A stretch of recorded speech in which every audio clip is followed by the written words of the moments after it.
Lamine Yamal face à son meilleur ami pour potentiellement le premier trophée de la saison du Barça.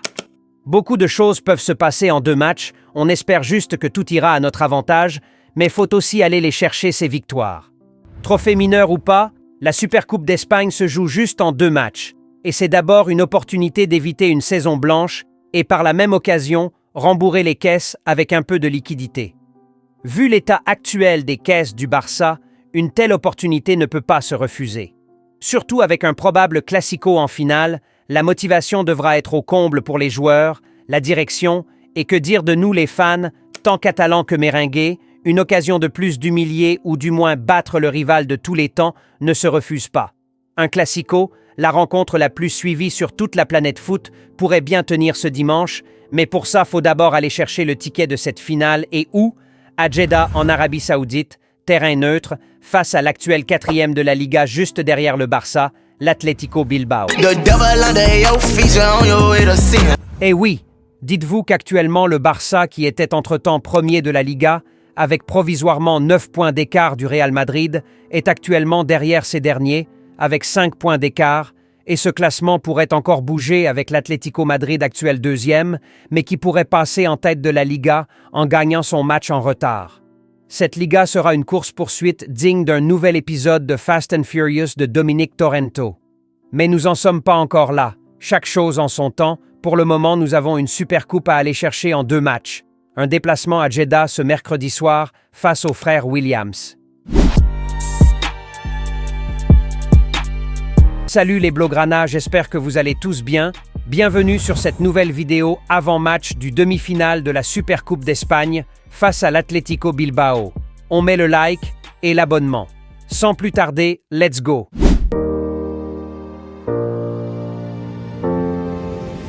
Cette vidéo est dédiée à tous les abonnés de la chaîne depuis le Sénégal. Trophée majeur ou pas, sur ces 5 dernières saisons, le Barça a pris juste une seule fois la Supercoupe d'Espagne, la saison 2022-2023. On se rappelle tous encore de cette finale, avec un Gavi exceptionnel et un masterclass de Xavi face au Real Madrid.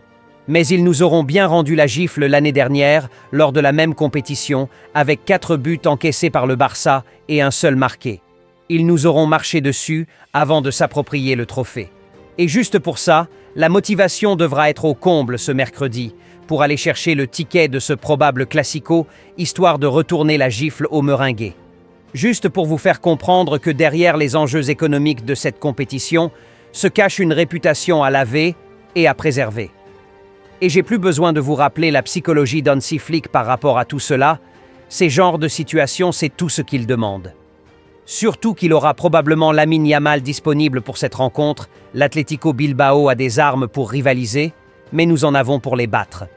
Et on espère vraiment que les joueurs se présenteront sur le terrain avec cette même psychologie. On veut revoir le Barça contre le Bayern, contre le Real Madrid, ce Barça qui a besoin juste d'une demi-occasion pour marquer 2 buts, ce Barça qui a fait rêver le début de la saison, on veut tout simplement revoir ce Barça.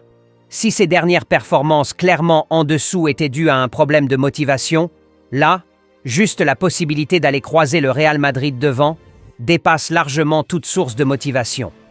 Parlant de l'adversaire, l'Atlético Bilbao, comme dit plus haut, ils sont juste derrière le Barça en Liga, avec juste 2 points d'écart, et ça c'est pas rien, surtout vu le niveau de la Liga cette année. Et même si le Barça avait pris le dessus lors de la dernière rencontre à domicile face ces derniers au début de la Liga cette saison, entre-temps, ils auront monté en puissance et sur leurs 5 derniers matchs joués en Liga, c'est 4 victoires et un match nul, là où le Barça autre enregistre juste une seule victoire sur 5 matchs joués, plus qu'un scandale pour un club du standing du Barça. Du coup, tout laisse croire que ce match risque d'être très loin d'une simple formalité pour le Barça. Une victoire, faudra aller la chercher devant des frères Williams qui ne sont plus à présenter. Même si Nico Williams cette saison, on aura connu mieux, il reste quand même toujours l'un des mieux cotés, ou si ce n'est le plus coté de l'effectif d'Ernesto Valverde cette saison. Koundé aura du boulot. S'il ose nous refaire une performance comme celle contre ce club de 4e division récemment, on peut déjà oublier ce trophée. Faudra compter sur un grand Jules Koundé pour stopper la flèche Nico Williams, comme il avait bien réussi à le faire entre-temps. On devra compter de notre côté sur un grand Lamine Yamal, même s'il revient juste de blessure, on aura énormément besoin de lui, un grand Rafinha dans les transitions, et aussi un Robert Lewandowski qui fait enfin son job. marquer des buts. On sait déjà que ce match ira probablement dans tous les sens, et celui qui prendra le dessus, c'est celui qui sera le plus réaliste, le plus clinique. Et avec le niveau de Robert Lewandowski actuellement à rater des tappings à 1 mètre de la cage, sur ce point, on a le droit de s'inquiéter. Toutefois, son doublé contre la D4 la fois dernière aura-t-elle reboosté sa confiance? On espère bien. Ces derniers matchs, s'il y a bien un secteur à pointer du doigt dans ce collectif d'Hansi Flick, c'est bel et bien l'attaque, qui a perdu tout son réalisme d'autrefois. Le Barça dispose-t-il des armes pour passer contre Bilbao? Oui, le fera-t-il? Tout se jouera ce mercredi soir, et sur 90 minutes à Jeddah. La bonne nouvelle, c'est qu'à part Dani Olmo et Pau Victor, Hansi Flick pourra compter sur la totalité de son effectif pour ce match.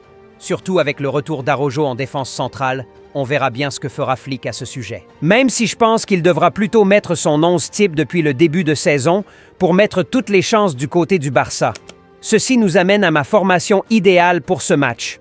Au cage, je partirai avec Szczesny, histoire de voir ce qu'il pourrait apporter dans un environnement plus hostile. Alors Szczesny au cage. En défense centrale, je partirai avec Cubarsí et Inigo Martinez, c'est ce qui a marché jusqu'alors, et personnellement je trouve ce match un peu trop important pour se permettre de faire des tests. Araujo a tout son temps pour réintégrer le 11. À droite Koundé et à gauche Baldé. Double pivot Pedri Casado, c'est pas pour rien Casado a été reposé la fois dernière. Devant eux en 10, vu que Dani Olmo n'est pas encore inscrit, je prends le risque, je partirai avec Pablo Torre, il a énormément montré l'autre fois, et plus que Fermin Lopez, il est bien au-dessus techniquement pour mieux assurer ce rôle. À gauche de l'attaque, Rafinha, il a été reposé aussi, il devrait être frais, et je compte énormément sur lui pour ce match. À droite, Lamine Yamal qui revient juste de blessure, je ne sais pas si Flick prendra le risque de le titulariser direct. Personnellement, je partirai avec un Ferran Torres et faire entrer Lamine Yamal plus tard à sa place. En pointe le vieux Robert, toujours, et on espère que cette fois-ci, il saura où se trouvent les cages. Voilà pour ma formation idéale, les gars. N'hésitez pas à me donner vos avis dans les commentaires, ce que vous auriez préféré vous, ou si vous êtes d'accord avec ma formation. Place au jeu prono, vous connaissez déjà, il suffit de mettre le score exact que vous voyez pour ce match dans les commentaires et celui qui aura trouvé le bon score et en premier aura une belle dédicace dans la vidéo débrief après le match. Alors n'hésitez pas à y participer massivement comme d'habitude. J'espère que cette vidéo avant-match vous aura plu les Blaugrana. On espère tous une victoire du Barça et pourquoi pas un classico pour la finale. On met le like, on s'abonne. Plus qu'un club... Visca el Barça y visca Catalunya. Une grosse opportunité pour vous les Blaugrana. Wow. Selon les statistiques de cette chaîne, il y a plein d'abonnés qui nous suivent depuis la France, la Côte d'Ivoire, Sénégal, Mali, Congo, Togo, Gabon, Maroc, États-Unis et bien d'autres encore. Alors si vous êtes entrepreneur ou prestataire de services, peu importe votre localité, dites-vous que si vous êtes abonné à cette chaîne, il y a aussi forcément des personnes de votre localité qui y sont abonnés et qui seront ravis de s'attacher vos services ou d'acquérir vos produits. Un Blaugrana supporte toujours un Blaugrana. Alors peu importe votre secteur ou domaine d'activité, bon à part ça bien sûr, non merci, All Barça vous offre l'opportunité d'élargir votre marché et votre portefeuille client en recommandant vos produits ou services dans nos vidéos, ainsi que votre adresse, et soyez-en sûrs, plein de Blaugrana de votre localité qui sont abonnés à cette chaîne seront ravis d'acquérir vos produits ou de s'attacher vos services. Alors vite, contactez-nous par WhatsApp ou par mail avec le numéro et l'adresse épinglés en commentaire et dans la description de cette vidéo pour profiter aussi de cette grande opportunité d'élargir votre marché et par conséquent augmenter vos chiffres d'affaires pour ne pas finir comme Franklin Saint.